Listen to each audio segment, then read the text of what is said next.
Olá, eu sou Marcos Lucas, o fundador do libertaçãodigital.com, Nômade Digital, e embaixador do livro The Millionaire Fastlane no Brasil, a via expressa dos milionários. E hoje a gente vai ter uma entrevista muito interessante, que é com o autor do livro, o MJ DeMarco. O MJ DeMarco, ele criou um empreendimento chamado Limos.com, na qual ele vendia leads, prospectos para táxis e limousines, e depois ele vendeu essa empresa 2 vezes.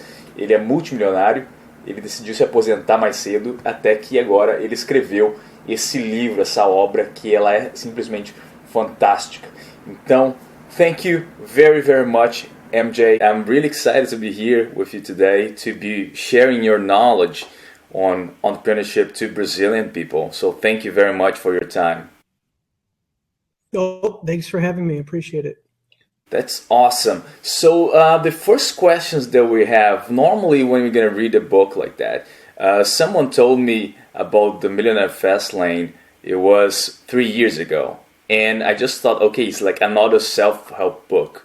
But then I started researching more about you, and I realized, okay, you're already a multimillionaire before writing the book. So can you tell us a little bit about your background and your history on building businesses before actually writing the book?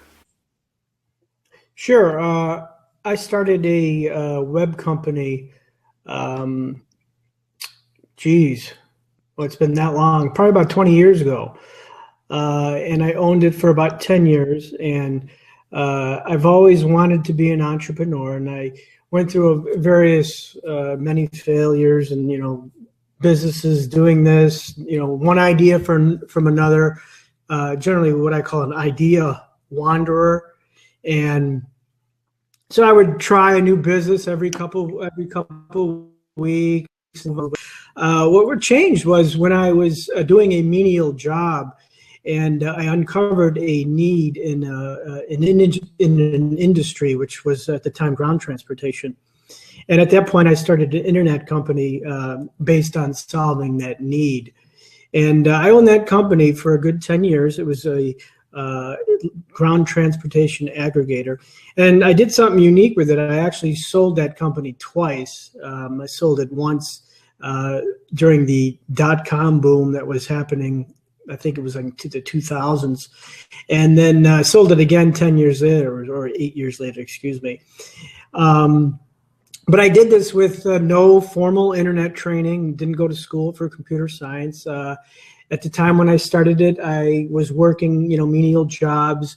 I had no money, self-taught myself everything, and I was able to sell it for a multi-million-dollar valuation.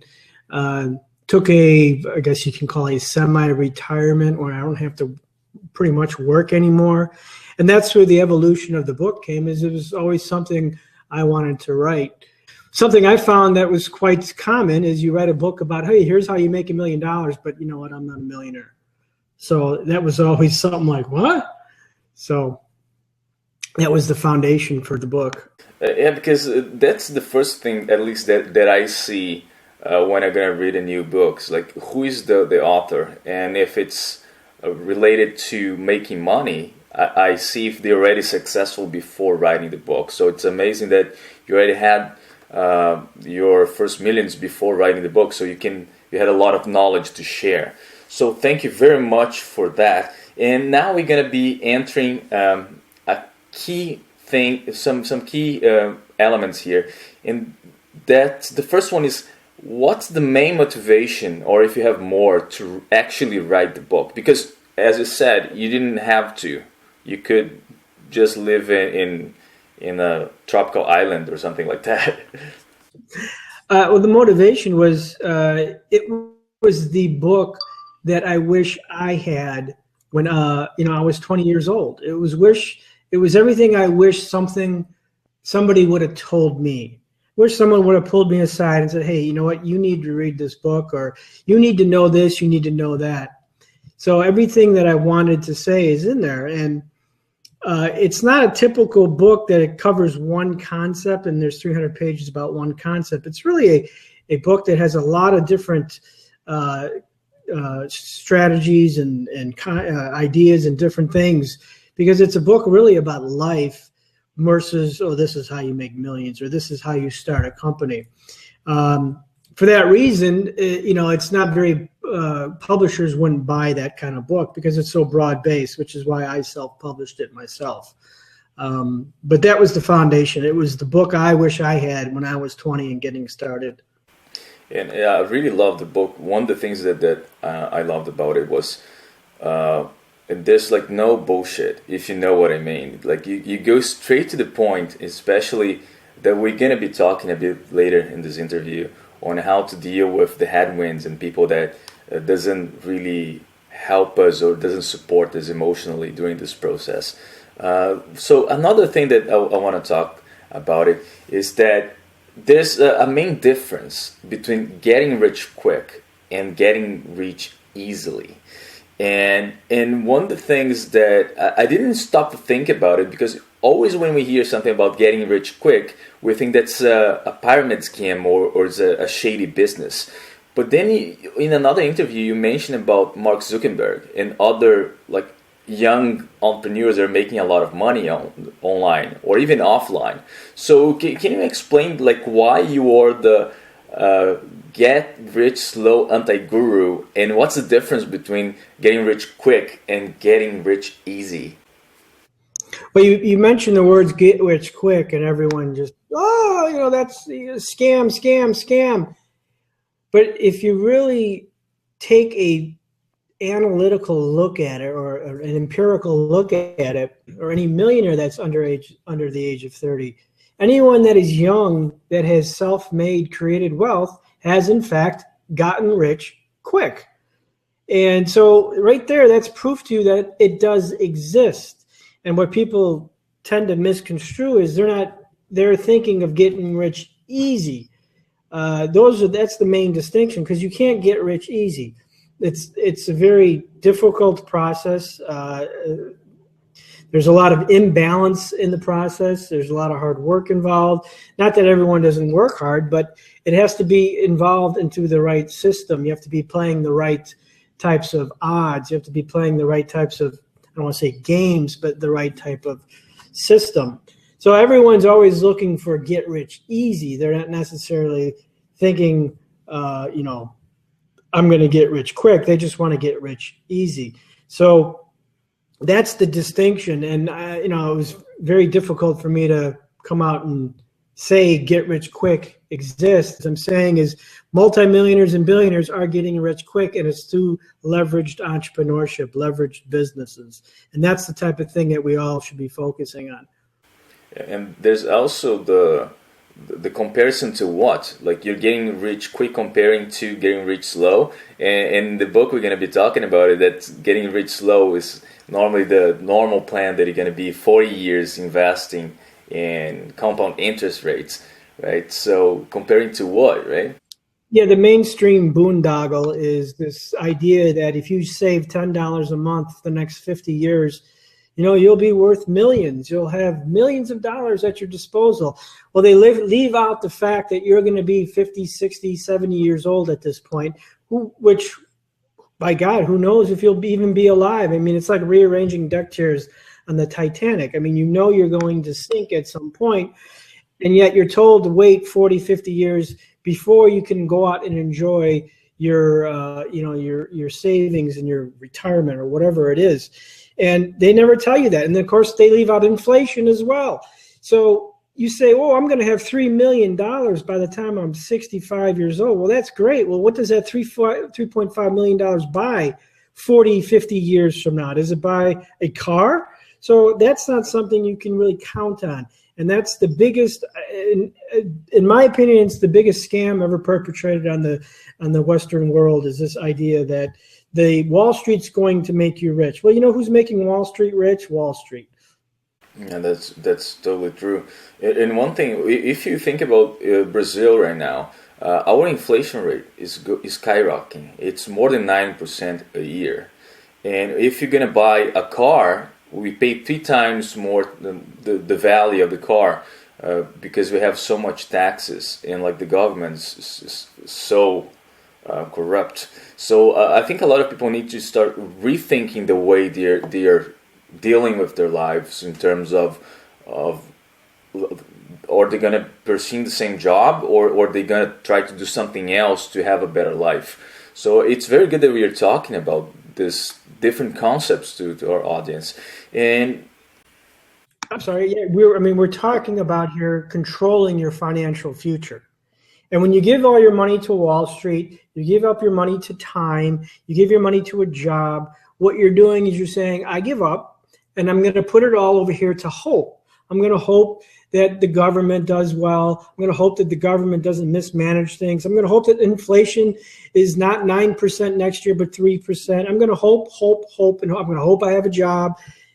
So entrepreneurship is taking away your financial plan from hope into putting it into yourself, into control, something you can have a modicum of control with.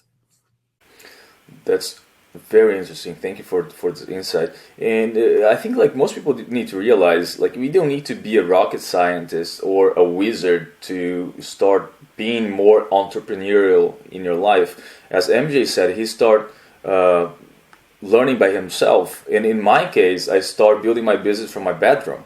I took my master's in Japan, and after I went back to Brazil with around, I think it was like $2,000. And I was really scared at the beginning. I was fishing every day in order to have fish in my fridge in case my money ran out. So that's how I started building my business, because I knew that I want to travel, and I knew that I could build more stuff. So now I'm managing 7 different projects. And that's the thing, like, if you think it's only for geniuses, it's not. It's like normal people can do that as well. So let's go for this. A lot of people in Brazil still don't know you, MJ. So if you could briefly explain, in the book, you mentioned the 3 roads, financial road trips that you can take, your journey that you can take in your life. One's the sidewalk, the other one is the slow lane, and the other one is the fast lane. Could you briefly explain each one of those paths to people that are listening? Sure. I reason that generally people fall into one of 3 groups, and the majority group is the sidewalking group are people that live paycheck to paycheck. They don't save any of their money. They're deeply indebted into consumer culture, buying the latest and greatest iPhone. They have the latest shoes, and everything they earn, they spend it all on that kind of stuff, and usually they spend more on it. And the interesting thing about the sidewalk is it doesn't matter what you make. There are a lot of people that are doing very well, make a lot of money, but are still on the sidewalk. And this usually happens, you see this with professional athletes, famous athletes who are making millions and millions of dollars, and then 5 years after they retire, you see them filing bankruptcy or in some kind of trouble, financial trouble. That's the sidewalk. And that is probably, I would say, 2/3 of people, generally speaking. And then there's the slow lane, which is the mainstream boondoggle, that if you just start saving your money, start living this life of absolute frugality, save every dime you earn, save it for 50 years, and then one day when you're 65 or 70, finally, you'll have enough money to go out and live and retire and live the dream life you've always had. And that's called the slow lane. And this is what is pretty much propped up by mainstream, by Wall Street. And they have good reason to prop it up, because doesn't make them millions. It makes them billions and trillions. And if you think about it, I know in America, there's not a lot of 65-year-old, 75-year-old multimillionaires, proving that in theory, it may look like it works on paper, but in practice, it does not. And that's because, again, it's predicated on hope. Hope that the job market is good, hope the economy is good, hope that your house appreciates. All these little factors got to come into play for it to work. And you have to outlive the plan itself, because the plan requires time. And time is not a good asset to have if it is predicated on your financial future. That is not, it becomes a liability in this situation, whereas entrepreneurship, you make time your asset. And the fast lane is what we sort of kind of touched on already. It's leveraged entrepreneurship. That's owning your own business, and that having a business that has the potential to scale to reach thousands, if not millions of people. And when I say that, don't get confused in thinking that, oh, you have to compete with Apple or some large company. You can do this in small little niches. I mean, my company was in I believe it was a $6 billion industry, which is, in terms, it's not a very big industry, but you still can make movement in that space. So leveraged entrepreneurship is actually a business that you control using the 5 sense commandments that is discussed in the book. That's amazing. And one thing that when you said about the sidewalk, and you mentioned professional athletes, and it's actually interesting because one of my students, she's a doctor, and she was saying that normally, at least in Brazil, there's a very high amount of doctors that they are into the sidewalk. They make a lot of money, but they expend a lot of money as well. So that's something that a lot of people are going to start thinking, like if they're expending exactly what they have monthly or more, you are a sidewalker, and that's scary. It's the good old hedonic treadmill. That's what they call it. Exactly. So one thing, let's break down a little bit the slow lane, because when you said getting rich slow is getting rich old, and what are the consequences here that we're dealing? We're getting rich when we turn into like 50, 60, that we have no energy anymore. What does it entail in someone's life to get rich but not being able to enjoy it? Well, I think it's absolutely ridiculous that there are people out there that they live their life one weekend at a time. And, they work their butts off 5 days a week.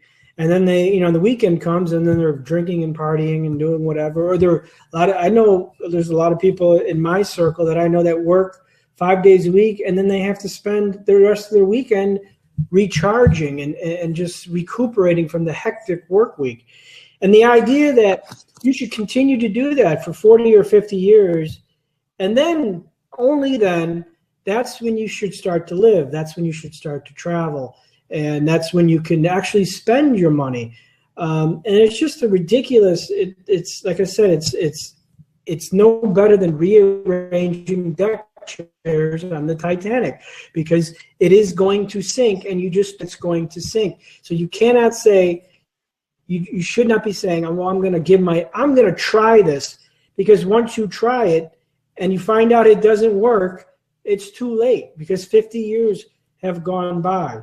So it's so easily to fall into it. And I'm not saying that you shouldn't be saving or anything. That's not what I'm saying. Give them enough of your money for 50 years and then wait and see is just an absolute ridiculous way to approach wealth.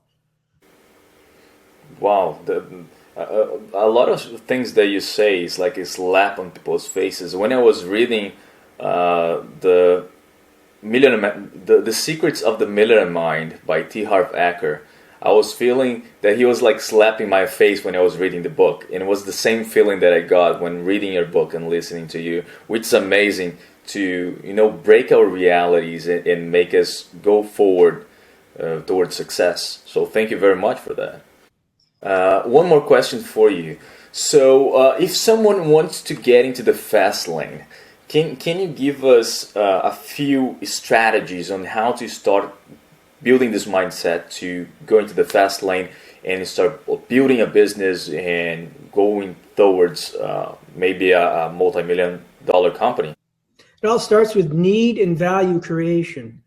There's two groups of entrepreneurs, I should say. There's entrepreneurs and there's wantrepreneurs. Wantrepreneurs, or I call them dreampreneurs, they are all about the money. They want to make money, and so what they do is they go out onto the internet and they look for ways to make money. What makes me easy money? What makes me quick money? And that simply doesn't work, because what you're doing is you're joining yourself to the crowd. Everyone is doing that. Everyone that doesn't know better, that's the type of thing they're doing. So you're entering a crowded space where there is no money to be made. So they usually end up falling on their face and failing, versus where you come to the market with a value-based approach, a need-based approach, and you look for something that you can do slightly better than the other person. And when I say a need-based approach, I think people misconstrue that and say, well, there's no needs. And when someone says, well, there's no needs, what you're saying is the world is perfect. The world is not perfect, which means there needs to be filled out there. There are solutions out there to be solved. Sometimes your solution could be just exactly the same as your competitor, but you provide better customer service, or you provide something that's a little bit different, or a better feature, or a better this, or a better user interface. Providing value is not about inventing the next Uber or Airbnb or one of these multi-billion-dollar Silicon Valley companies.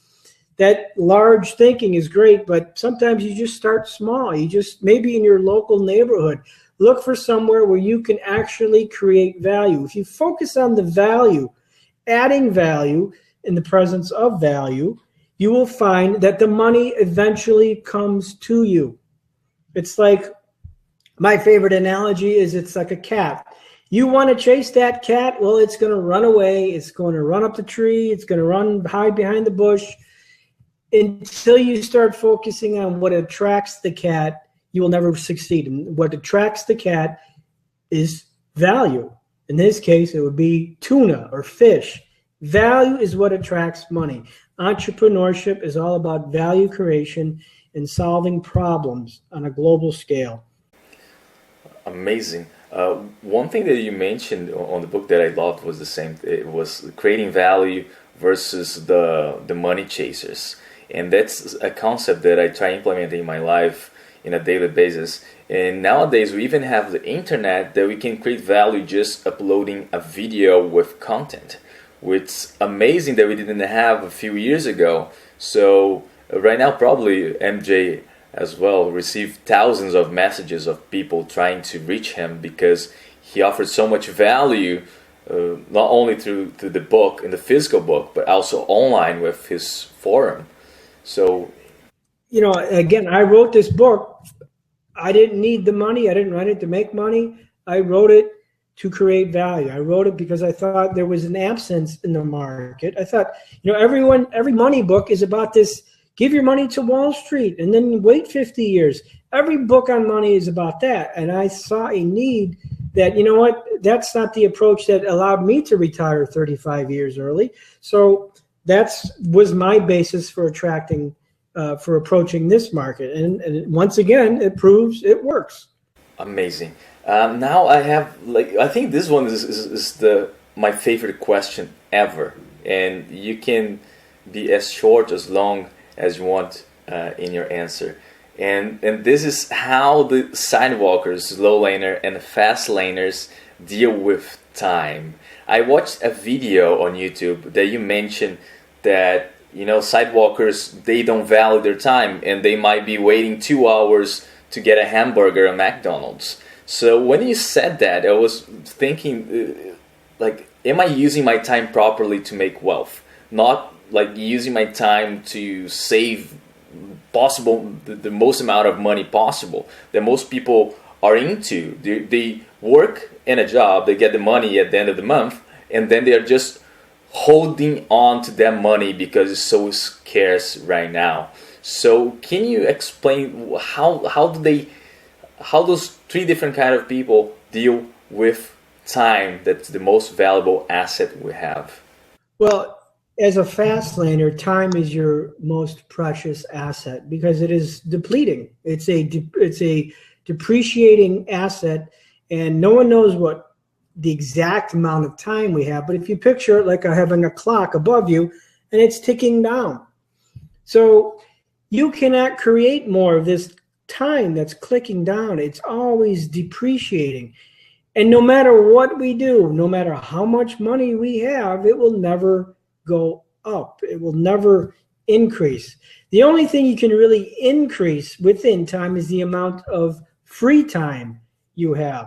So that should always be our objective, is look to see, how can we create more free time as opposed to indentures, time we spend working, time we spend doing things we don't enjoy, time working for the boss or whatever.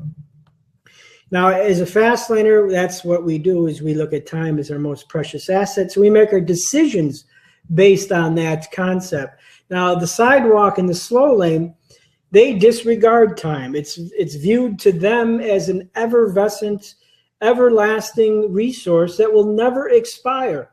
And you can see this anytime, so-and-so is having a sale, or there's, Burger King is giving away a free hamburger if you just show up. And there will be people sitting outside for days. And what they're doing is saying, I value my time at absolutely nothing. And if you think about it, if you had 2 weeks left to live, would you be sitting outside a restaurant waiting for a free hamburger if you knew you just had 2 weeks to live? Of course not. And that's because time is brought to the forefront. Mortality is actually thought about there. But the difference is there is no difference. We are mortal. Just because you don't know the time of your death doesn't mean you should start wasting that resource. And the slow lane, when you think about it, that's what it's predicated on. It's predicated on time, life deferment. Save your money. Don't spend it. Don't enjoy it. Don't live your life now. Wait 40 or 50 years, see what happens, and then you can retire and enjoy it. Well, that kind of strategy does not work when you put your most precious asset, time, at the front of the list. That's what makes you immediately say, screw this slow lane. I'm not doing it anymore because time is most important to me. I think that's going to be a slap in the face of a lot of people today, which is awesome. Next question, MJ. Yeah, so I think a lot of people out there, they are probably wondering, they're thinking, okay, like these concepts are really good, but I'm stuck in a job and I don't have much time to work on building a business. So what's the advice that you give to those people that don't have time to build something for their future? Well, the question is, do you really not have time? Or is that the narrative you've sold yourself? A lot of people have excuses or sacred cows that they hold on to. Well, I don't have time. Well, I don't have this. I don't have that. And that becomes their justification for not doing anything.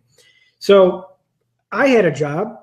I was working 50, 60 hours a week, driving limousines when I started my business. But I made time because that was what was important to me. Going home and watching the Chicago Bulls play basketball was not as important. Watching the episode of Melrose Place was not as important. And I also had very little, I had debt. I had student loan debt, but I made sure that I wasn't going to weigh myself down with that. See, a lot of people have jobs because they need jobs. Well, they're living in a nice big house. They have a nice brand new car. Well, that's why you need a job, because you have chosen comfort over you've chosen short-term comfort over long-term. You've chosen the short-term, and I'm going to feel good now. I work hard for my money, so I'm going to spend my money. So they have a brand new car, and then they're forced into a job. One of the things I made sure to do when I was younger was I was not going to burden myself with a lot of stuff that would trap me into a job. That's one of the reasons why I never got a, quote, real job, because I knew the trappings of it. And the trappings are, I work hard, I'm going to go out and get a new car, I'm going to go out and mortgage a house or whatever. So you really have to analyze and say, do I really not have the time? Or am I just saying that so it makes it easy for me to say, no, I'm not going to? Interesting.